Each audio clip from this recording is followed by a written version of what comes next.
Is music getting worse? Two of YouTube's most popular music critics, Rick Beato and Anthony Fantano, disagree on this question.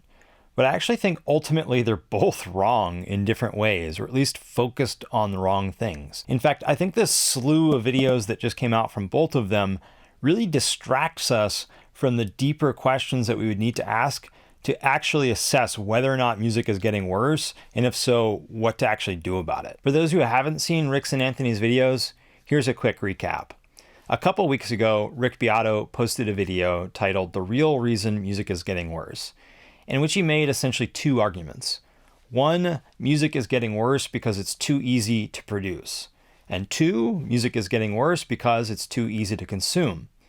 And then he followed this up a few days later with another video titled "I Know You're Angry, So Am I," supporting his initial arguments and responding to critics with evidence, namely Google Trends charts showing how often people are Googling the word music, and anecdotes about kids not practicing their instruments.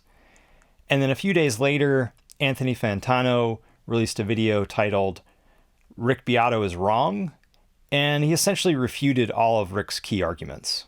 Rick's boldest, most sweeping claim is that technology makes it harder, if not impossible, for musicians to innovate.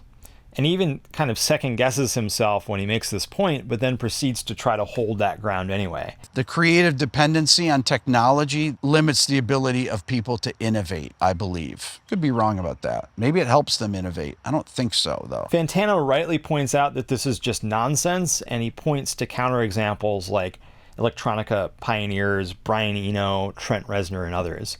But we actually don't even need to leave the altar at which Rick worships, guitar-driven rock and jazz, to make this point. Les Paul, one of the greatest guitar players of all time, virtually invented the solid body electric guitar and multi-track recording, and he was constantly tinkering with electronics. In fact, the last instrument that he designed, the Les Paul recording, is so high-tech that to this day, most guitarists who pick it up have no idea what most of the switches and knobs on it actually do. The Beatles, one of Rick's favorite bands, and for good reason, were constantly at the cutting edge of recording technology. They were some of the first musical artists ever to use the recording studio as an instrument. And they're constantly pushing their engineers, like Jeff Emmerich at Abbey Road, to use technology in new ways to create new sounds. Did technology make the Beatles less innovative? Also, Pat Metheny, who's been on Rick's channel, maybe the greatest jazz guitarist of our time, apparently uses Kemper modeling amps, and modelers, according to Rick, are part of the problem. Metheny's Orchestrion album is a marvel not only musically, but technologically. Here he is talking about how he used solenoid technology to play an entire jazz orchestra himself, mostly triggered from his guitar. Basically how this works is that every instrument is capable of getting instructions from a variety of sources. Mostly I gave it instructions from the guitar. If I play a note,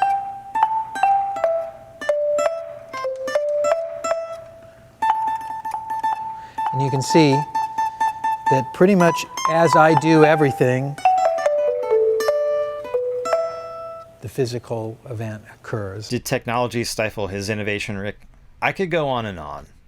Fantano, though, seems to think that Rick's entire argument hangs on this point, that technology stifles innovation.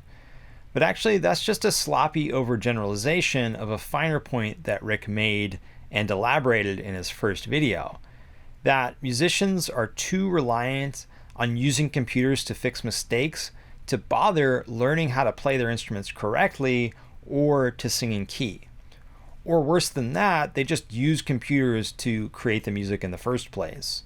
As one producer put it, "We used to capture performances, now we create them." Essentially, for musicians using today's technology, it's a lot like having the answers in the back of the math book.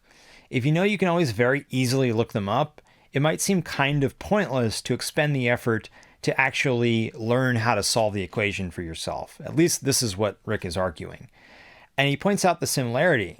Singers, if they don't sing correctly, can use auto-tune to tune their parts so they sound like they're perfectly in key. And drummers, if they get a sloppy drum take, can use Beat Detective to put their parts on the grid so it sounds like they're perfectly in time. Plus, people can just use MIDI or virtual instruments to play their parts for them, or they can just use AI to create an entire song. Fantano pokes a bunch of holes in Rick's argument. On the idea that there are just no good musicians out there today because they're all so busy spending all their time on TikTok and Instagram, he points out that music colleges around the world admit thousands of students every year. Plus, virtuoso musicians are posting videos of themselves doing incredible stuff on these very social media platforms that Rick seems to have such a problem with. And on the idea that all of these music production softwares are just incredibly easy to use and it takes no real effort or skill, he points out that actually a lot of them take a lot of time and patience both to learn and then to actually use. Plus, to the extent that stuff was harder back in the day, that doesn't actually mean that everything that was created was somehow better. In fact, a lot of it was really, really bad. And we just tend not to remember it because of survivorship bias. Remember the good stuff that actually stood the test of time. And lastly, he points out that Rick's whole diatribe against music production technology is largely misplaced when it comes to several different genres. It really only applies to genres centered on live recorded instruments. And to the extent that people are using it badly, that's their fault. That's on them. It's not on the technology. But I think this last really helps to uncover an unstated premise in Rick's video and his whole thinking on this topic. For Rick, good music just means music played on instruments by people who actually know how to play. You know this if you watch Rick often. He's a rock and a jazz guy. He favors instrument-led music, especially guitar-driven music, and music played by bands with multiple talented musicians locking into a groove together in real time. Even better if they use lots of chords, especially extended, like sort of jazz chords, and better still if they use odd time signatures, key changes, tempo changes, and so on. So Rick sums up his point by saying that music is getting worse because music creation is making it too easy.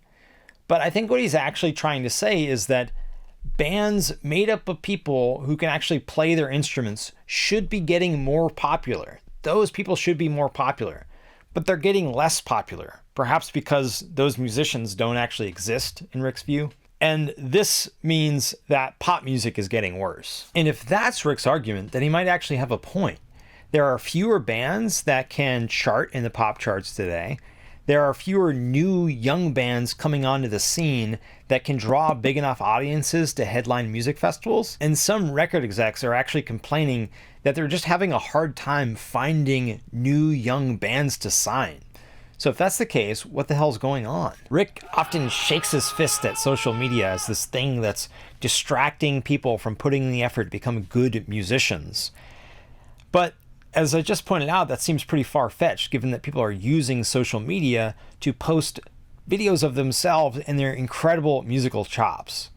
Plus, Rick must know that there's no shortage of incredible musicians out there. It's both a joke and a truism that in Nashville, the guy serving your meal at a restaurant is probably the greatest singer-songwriter or musician that you've never heard. There are so many incredible musicians there that Music City doesn't know what to do with them. And it's not just there. Here's a clip from my experience at a Steak and Shake in Springfield, Missouri.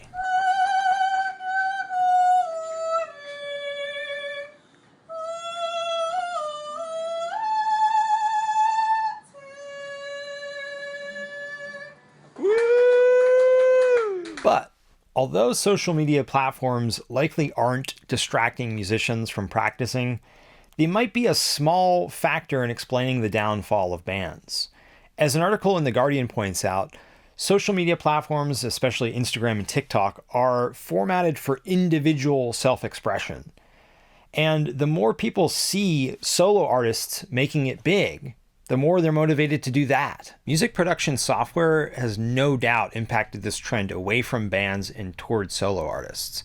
It's so much easier to open a laptop and program some drum and bass loops to play or sing over than it is to find like-minded musicians, find a place to practice, find a time that works with everyone's schedules, and lay out all that cash for all the necessary gear. I've personally found myself relying on the software drummer in Logic, even though I've got a kit right behind me, because trying to find a time that works with everyone's schedules, especially with several of my friends having kids under 2, it's like pulling teeth. It's basically impossible.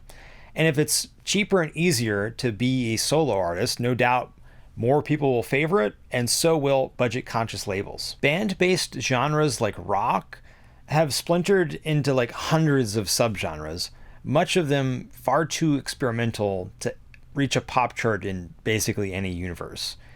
And the bands that are down the center enough to maybe reach a pop chart are usually either terribly derivative and boring, or they just transform into pop acts like overnight.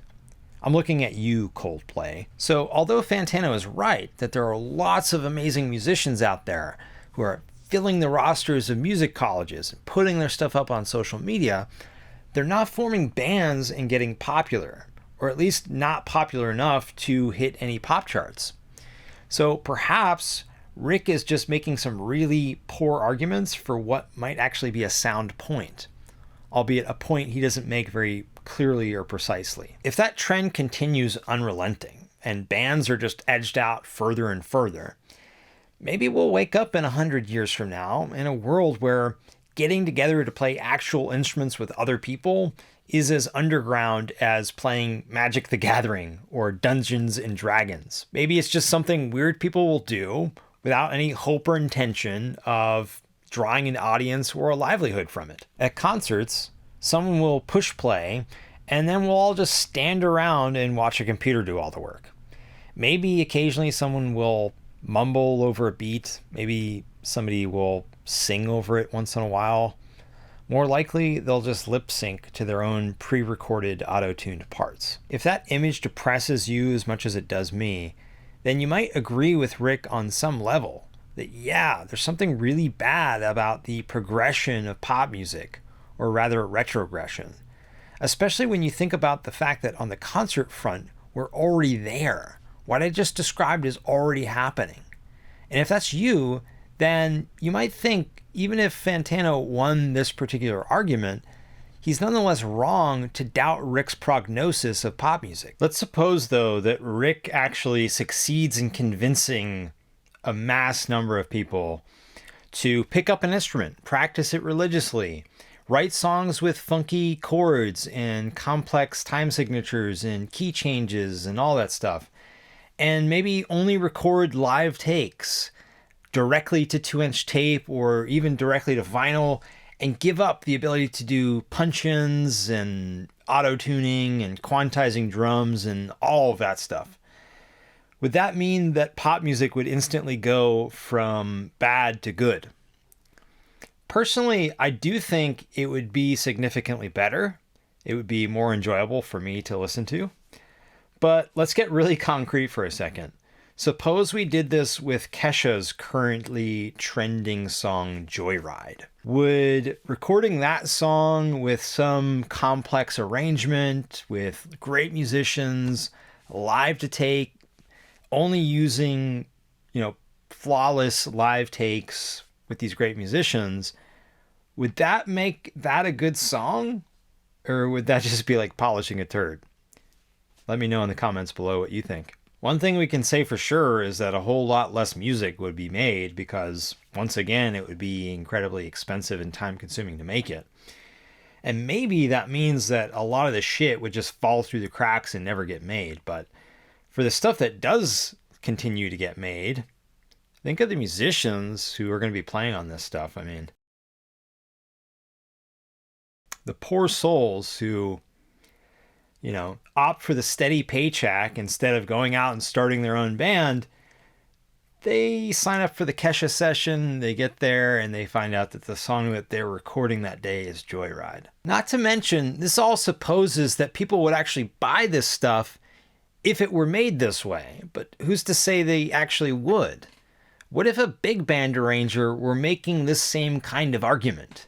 The fact is that styles come and go, that people want something different, novel, fresh. They know they can always go back and listen to their Rolling Stones records. They don't want a new band that does things the same way the old bands did. And this brings up an interesting paradox in Rick's whole argument that I don't think Fantano picks up on, which is this idea that musicians would be so much more innovative if they would simply do things the way that they used to.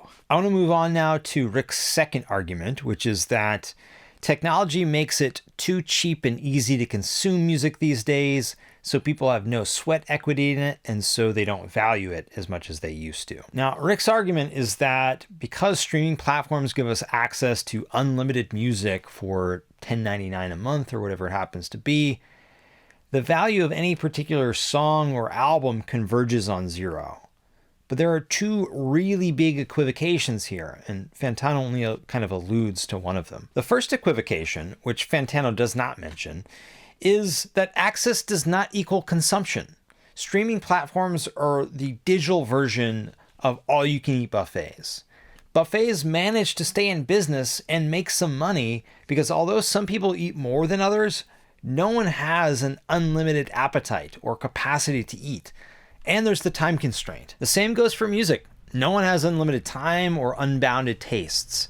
Yet this access equals consumption fallacy leads Rick and others to repeatedly slip into saying that the value of any given song or album is essentially zero, that it's essentially free to the listener and so also valueless. But if you want a realistic idea of what you're actually paying per song or per album, all you have to do is divide your monthly streaming price by the number of new songs or albums you add to your library or spend substantial time listening to.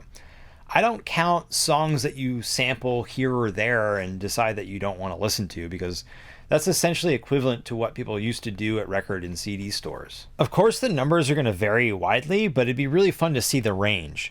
So if you want to do this, I'm going to link to the Apple Music replay page and the Spotify equivalent in the show notes below. Leave us a comment telling us how much you're paying or how much you paid last month per song or per album. And Rick, if you happen to see this, I challenge you to do this too. No doubt, any way these numbers work out, for most of us, we'll be paying a fraction of what we used to pay per song or per album, however you do the math. For me, I actually only added 4 new albums to my library last month, but it comes out to about 25% per album of what I used to pay. This leads me to the second big equivocation that Rick makes, and this is the one that Fantano alludes to but doesn't name explicitly, and this is the idea that price equals value. Suppose a parent used to have to pay way more to have doctors perform life-saving surgery on a kid, and that today technology has brought that price way down. Would that mean that in general, people today value the lives of their children less than they used to? No, because price does not equal value. It's a proxy, but it doesn't actually tell us how much people actually value something. Take a more relevant example. I have a Gillian Welch playlist that my wife and I use to put our 1-year-old to sleep every night. I don't pay an extra cent to have that playlist, but if I had to, I definitely would, because without it, my kid would just party all damn night and my wife and I would never sleep. Thank you, Dave and Gil, by the way, for singing our kid to sleep for literally like 365 nights straight. Again, if I had to pay more for that playlist, yeah, I would do it. I would have to do it. But the fact is that I don't, and that's really good because that means I have more money left over to spend on other things. And this brings me to another point that neither of these guys bring up, which is that falling prices are a radically good thing. They free up resources for us to put into other life-serving things, including musical things. One of the comments on one of Rick's videos was from a music teacher who was surprised to learn that some of his high school students were buying vinyl. And this just attests to the fact that people are using streaming to make more informed buying decisions. They're sampling from the buffet, finding out what they really like, and then using some of what they saved by streaming to purchase music in other forms. In my case, just this last month, one of the bands I discovered was The Warning. I'd never heard of them before. I came across them in some new rock music playlist. I found out that I really dig them. I like their story. And they're going to be playing in Boston in a couple months. So I went ahead and bought tickets to their show. But if I had to buy every album separately, I probably would never have purchased their album. If I had spent 75% more on music already that month, I probably wouldn't have been able to afford buying tickets to their show. Lower prices on music means that I have more money for all sorts of things, including vinyl and concert tickets, not to mention diapers and doctors and vet bills and food and all of the other things that I have to buy. So if we were to act on Rick's ideas, I don't think we would actually achieve his goals, and we'd cause a lot of collateral damage in the process. We might have some more really good musicians, but more of them would be incentivized to go the session man route instead of creating their own music.